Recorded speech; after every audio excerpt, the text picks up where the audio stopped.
شروع تمرینات هوازی قسمت اول. تمرین اول حرکات بالا سینه بالا تنه هستش.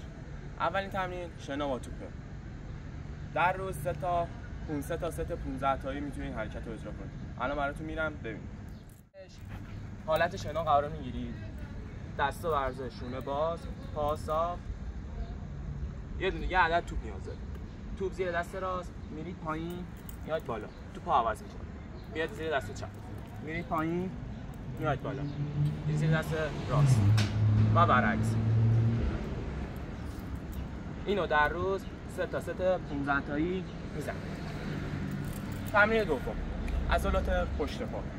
اینم در روز 3 تا 15 الی 18. هرچی بیشتر بزنید بهتر واسه عضلات پشت.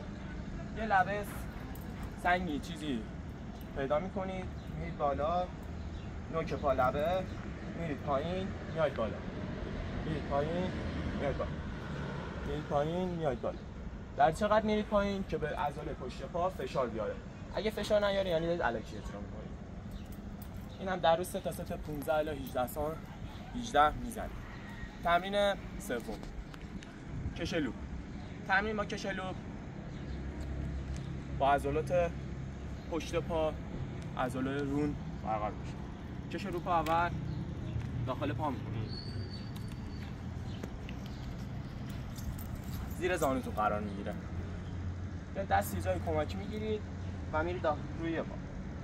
اینو انجام میدید. این حرکت برای کمر حتما باید صاف باشه. سینه صاف، سر بالا اجرا میکنید. برای پشت کمر، قوی شدن پا حرکت خیلی خوبی است. این پا و برعکس این پا. با هر پا 3 تا 15 تایی اجرا میکنید. حرکت بعدی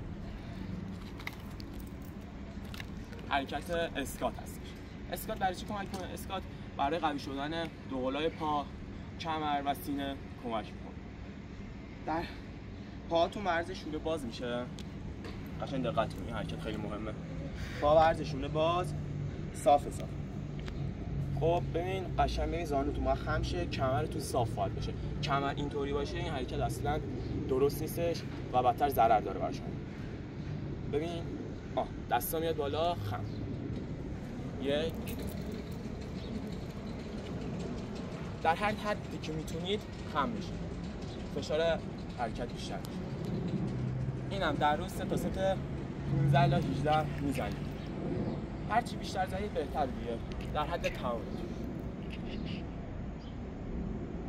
این حرکت بعدی حرکت هوازی به سرعت برای نفستون.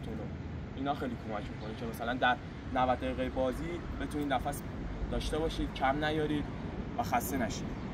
سرعت یعنی چی؟ یعنی نردوی آروم، این بالا زانو میگن میزنید آروم.